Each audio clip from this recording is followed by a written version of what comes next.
రాష్ట్రంలో ఎస్ఎల్బీసీకి సంబంధించినటువంటి ఇరుక్కుపోయినటువంటి వాళ్ళని తీయమనంటే ఒక వ్యక్తి ఏమో జైల్లో పెడతామని చెప్పేసి మాట్లాడుతూ ఉన్నాడు. సరే, వాస్తవానికి మీ రాజకీయాలు మీరు చేసుకోండి, కానీ అక్కడ ఉన్న వాళ్ళ పరిస్థితి ఏంది? ఒక మంత్రి పోయేమో ఆ షో పెట్టింటారు, ఏం చెప్తారు ఏంది అని చెప్పేసి. సో ఇటువంటి జర బంద్ చేసి నిజంగా ప్రజల మీద ప్రేమ ఉంటే, ప్రజలకు మంచి చేయాలన్న ఆలోచన ఉంటే, ప్రజల కోసమే మీరు ఏర్పరచుకుంది ప్రజాపాలన అయితే నిజంగా ప్రజలకు చేయాల్సిన పనులను చేస్తే బాగుంటుంది అని చెప్పేసి నేను ఒకసారి మీకు విన్నపిస్తూ ఉన్నా, తెలియజేస్తూ ఉన్నా. ఎందుకు అని అంటే రాష్ట్రంలో గమనించండి, మీరు ఎక్కడా కూడా ఎవరు మాట్లాడతలేరు ఏ అంశాల మీద, పర్టికులర్గా ఈ 6 గ్యారంటీల విషయంలో. అసలు 6 గ్యారంటీలు క్లియర్గా అటకెక్కినాయా అని అంటే ఎస్, అవుననే అనిపిస్తూ ఉంది. ఇంతసేపు చూడు, మోడీని కలవడానికి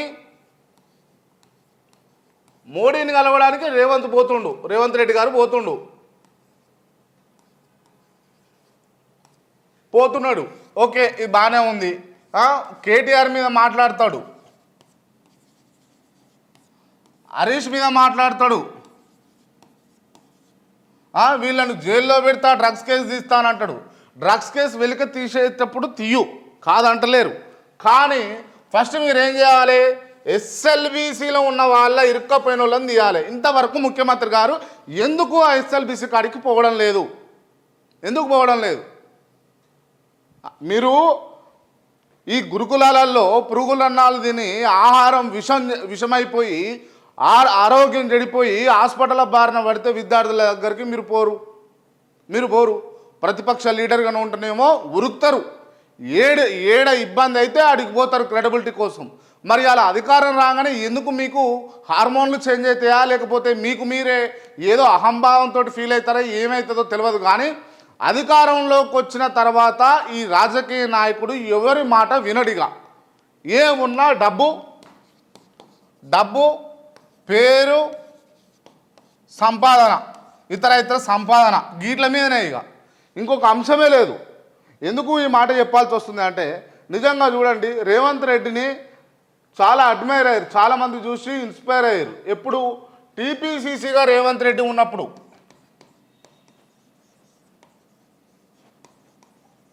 ఎస్, మాలాంటి జర్నలిస్టు కూడా ఇన్స్పైర్ అయ్యారు, చాలా వరకు ఇన్స్పైర్ అయ్యారు. బై ఏం మాట్లాడుతూ ఉన్నాడు? నిజంగా ఒక ప్రతిపక్ష లీడర్ అంటే జైలుకు పోయిండు, బిడ్డ పెళ్ళికి పోలే అంటే పోయిండు, కాకపోతే పూర్తి స్థాయిలో పోలే, దగ్గరుండి చేయలే. ఇటువంటి అన్నీ ఎదుర్కొని నిజంగా ప్రజల పక్షాన్ని నిలబడ్డాడు. సరే, ఎన్ని ఇబ్బందులు పడ్డా కూడా సరే, ఈ జైలుకి ఎందుకు పోయిండు క్రాంతి, నువ్వు ఉట్టనే మాట్లాడుతావు, జైలుకు పోయిండు అని అంటావు, ఆయన దొరకలేదాడా అని అంటుండొచ్చు కాక. సరే, అది వాస్తవం అవాస్తవం అనేది కోర్టు తెలుస్తుంది. సరే, ఆ విషయం పక్కన పెడితే, సరే ఇబ్బందులు ఉన్నా కూడా కష్టకాలంలో కూడా కాంగ్రెస్ పార్టీని ముందుకు తీసుకొచ్చి ముఖ్యమంత్రి అయ్యేటందుకైతే ప్రయత్నాలు చేసిండు. ఆ ప్రయత్నంలో నిజంగా సక్సెస్ అయ్యిండు. ఆ ప్రయత్నం కూడా బాగున్నది. ఆ ప్రయత్నంలో తను చేసినటువంటి పనులు కూడా బాగున్నాయి. నిజంగా మేము కూడా ఇన్స్పైర్ అయినాం, చాలామంది కూడా ఇన్స్పైర్ అయ్యారు.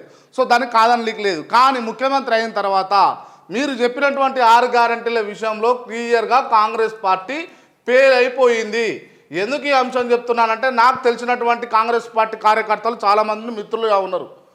జిల్లాల వారీగా, మండలాల వారీగా, నియోజకవర్గాల వారీగా పనిచేసుకుంటేందుకు అవకాశం వస్తే చాలు నిలబడేందుకు ఆశతో ఉన్న వాళ్ళు చాలామంది ఉన్నారు. ఏం సంగతి అని చెప్పేసి ఆఫ్ కెమెరా మాట్లాడితే వాళ్ళు చెప్పేది ఏంటి అని అంటే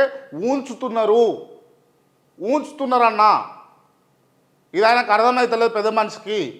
ఊంచుతున్నారు. మేము చెప్పినామన్నా, మేము చెప్పి తిరిగినామన్నా, అమ్మ ముసలమ్మకి చెప్పి అమ్మ నీకు 2000 కాదే 4000 పింఛను వస్తుందని మేము చెప్పినామన్నా, మమ్మల్ని ఉంచుతున్నారు. ఊర్లో మాకు తిరగడానికి ముఖం లేదు.